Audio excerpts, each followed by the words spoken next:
Saya Ayurida Sicilia, NIM 2018 017055. Di sini saya akan mempresentasikan mengenai teknik pengumpulan data, di mana teknik pengumpulan data tersebut ada 7 macam, yaitu observasi, teknik wawancara, teknik survei, teknik pengambilan berbasis data, teknik analisis isi, teknik model matematik, dan teknik Delphi. Di mana saya di sini akan mempresentasikan mengenai teknik observasi, yaitu teknik pengambilan data primer secara pengamatan secara langsung.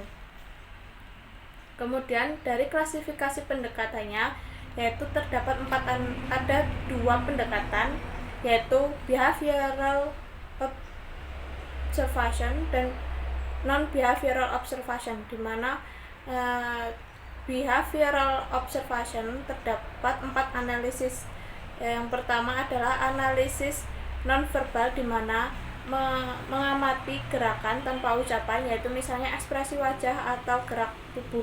Kemudian untuk yang kedua, analisis linguistik, di mana analisis linguistik ini lebih mengamati ke bahasa yang digunakan seseorang saat berinteraksi. Kemudian ada analisis linguistik ekstra, di mana analisis ini mengamati 4 dimensi, yaitu dimensi vokal, tempo, interaksi, dan cara bicara. Kemudian ada analisis spasial, di mana analisis spasial ini lebih mengamati ke hubungan antar orang secara fisik, misalnya bagaimana salesman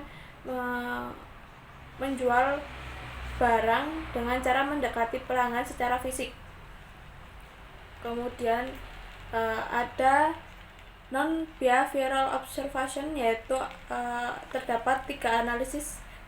Pertama adalah analisis catatan, yaitu kita mengamati catatan data sekarang atau data historis. Kemudian ada analisis kondisi fisik, di mana analisis ini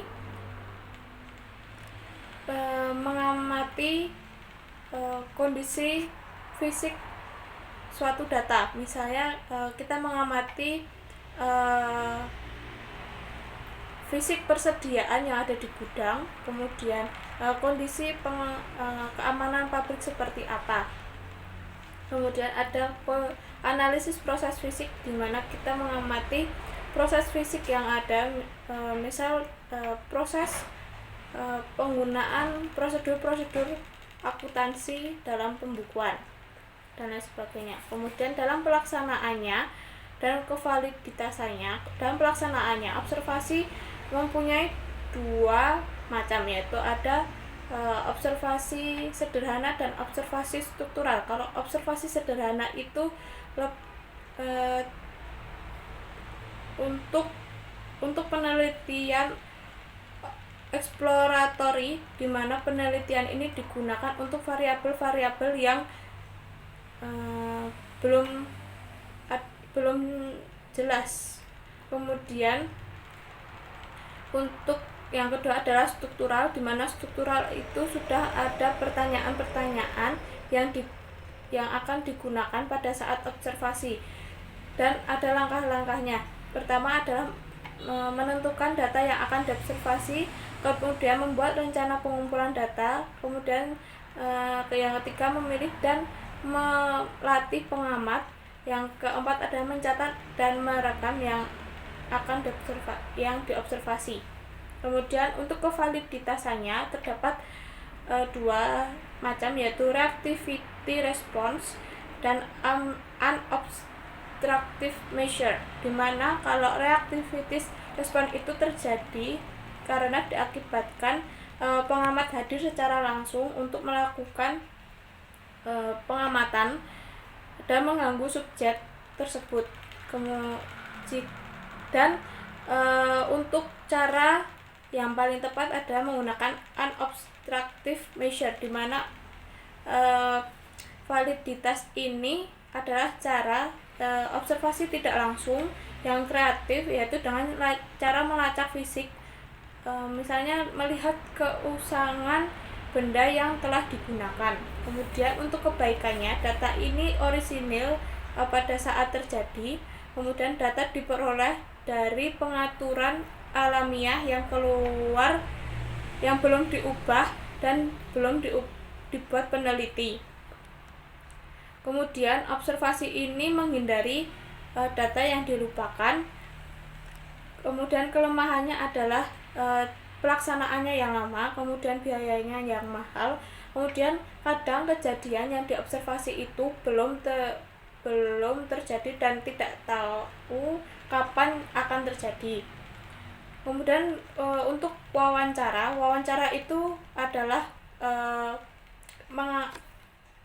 teknik wawancara secara langsung tatap muka dengan responden. Kemudian wawancara itu ada dua, yaitu wawancara personal dan wawancara internship, di mana personal itu kita langsung tatap muka oleh responden, tatap muka dengan responden. Yang kedua ada internship, di mana internship ini kita tatap muka dengan responden, tetapi responden itu kita pilih di lokasi yang dilaksanakannya wawancara tersebut. Misalnya wawancaranya itu di mall, di rumah sakit, di sekolah, atau di tempat umum lainnya, atau di tempat yang akan dilakukan wawancara tersebut. Kemudian fakta untuk kesuksesan wawancara tersebut, misalnya responden dapat diajak bekerja sama dengan pewawancara sehingga dapat menghasilkan data yang valid, kemudian mendapatkan responden yang tepat, jadi informasi yang diinginkan itu akan terpenuhi.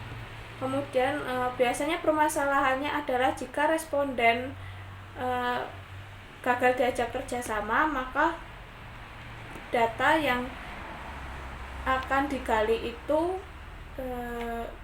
agak sulit untuk melengkapi data yang akan digunakan penelitian. Kemudian pewawancara tidak bisa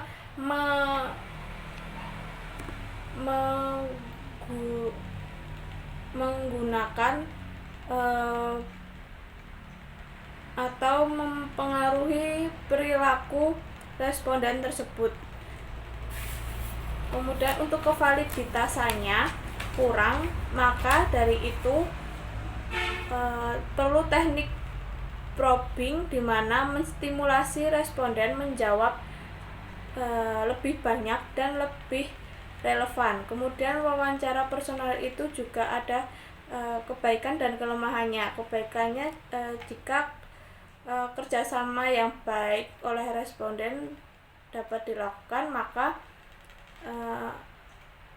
akan mengurangi jawaban yang tidak jelas.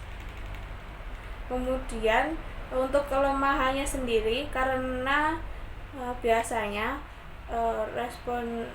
responden ada yang kesulitan untuk diakses, maka biayanya mahal. Kemudian membutuhkan pewawancara yang terlatih, kemudian pengumpulan datanya cukup lama. Sekian dari saya. Baik, saya akan menyampaikan tentang teknik eksperimen. Teknik eksperimen merupakan teknik pengumpulan data yang dapat digunakan untuk mendapatkan data laboratorium. Eksperimen sendiri adalah suatu studi yang melibatkan keterlibatan peneliti memanipulasi beberapa variabel, mengamati dan mengobservasi efeknya. Selanjutnya adalah metode randomisasi. Metode randomisasi digunakan untuk meminimalkan atau bahkan menghilangkan pengaruh dari variabel ekstraneus. Randomisasi melibatkan pemilihan subjek-subjek penelitian secara random dari populasinya dan kemudian memberi subjek-subjek itu dengan kondisi-kondisi tertentu yang juga dilakukan secara random untuk kontrol dapat dibuat atau tidak dibuat.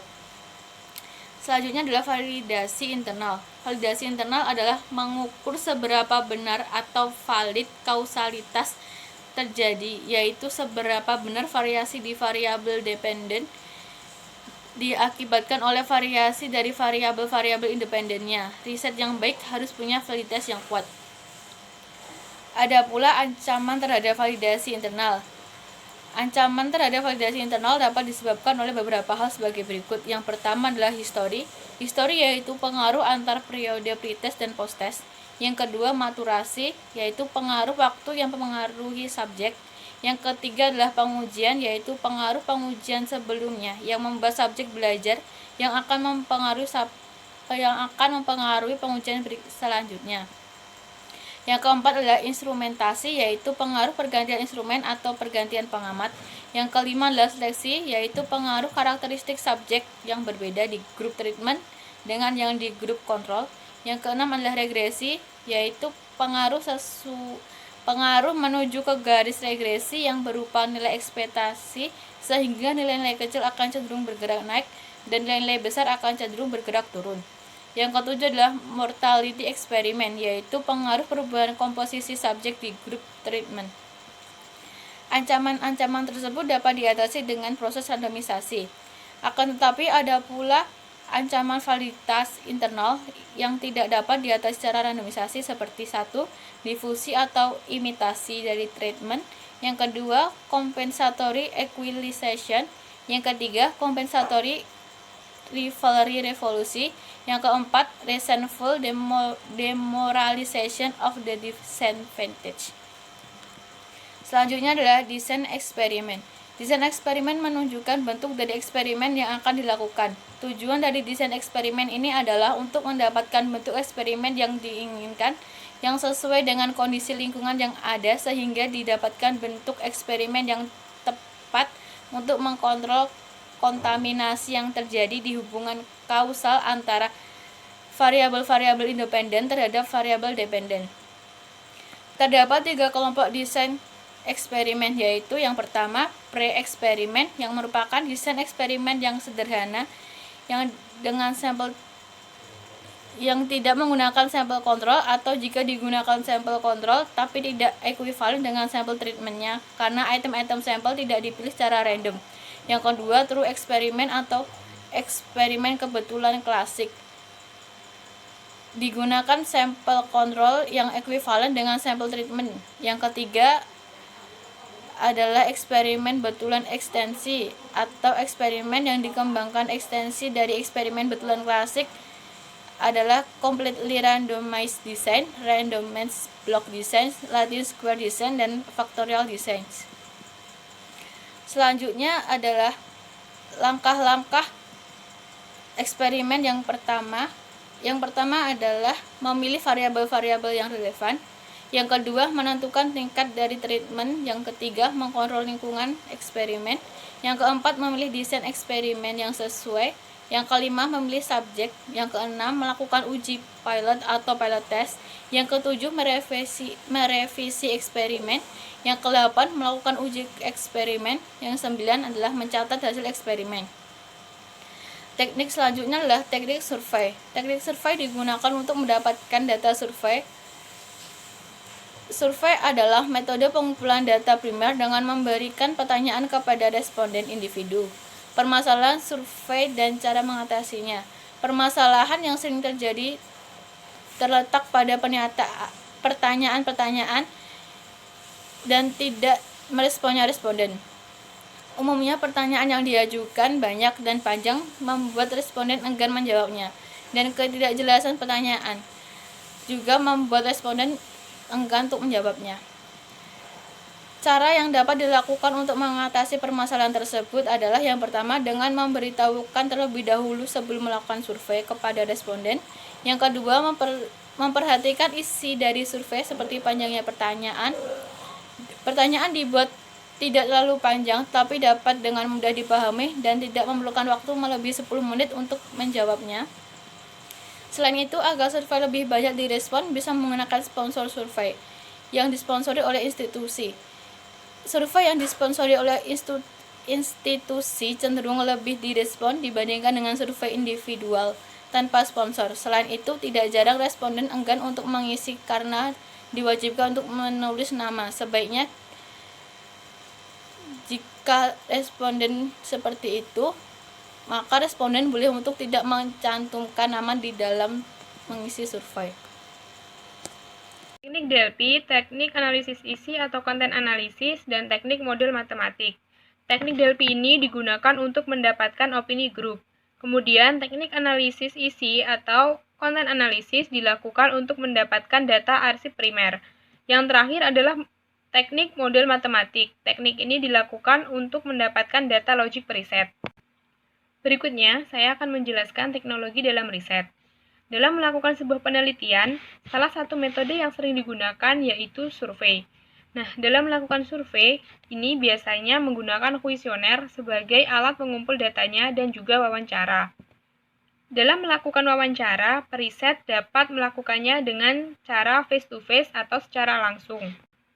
Tetapi, periset juga dapat melakukannya dengan cara tidak langsung, yaitu menggunakan teknologi yang ada, seperti melakukan telepon, mengirim pertanyaan wawancara melalui email, atau menggunakan jaringan komputer. Tetapi, baik wawancara maupun kuesioner memiliki kelebihan dan kelemahannya masing-masing. Kelebihan wawancara telepon yaitu biaya lebih murah, jangkauan responden lebih luas, sedangkan kelemahan wawancara telepon yaitu jaringan yang tidak stabil tidak dapat menunjukkan ilustrasi yang dimaksudkan secara rinci. Sedangkan kelebihan dan kelemahan kuesioner, jika menggunakan kuesioner melalui media, kelebihan yang didapatkan adalah jangkauan responden lebih banyak dan lebih luas.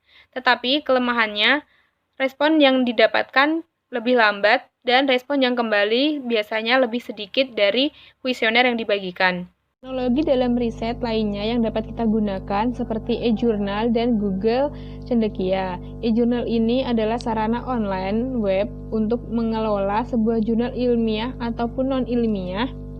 Sarana ini disediakan sebagai wadah bagi pengelola, penulis, dan pembaca karya-karya ilmiah.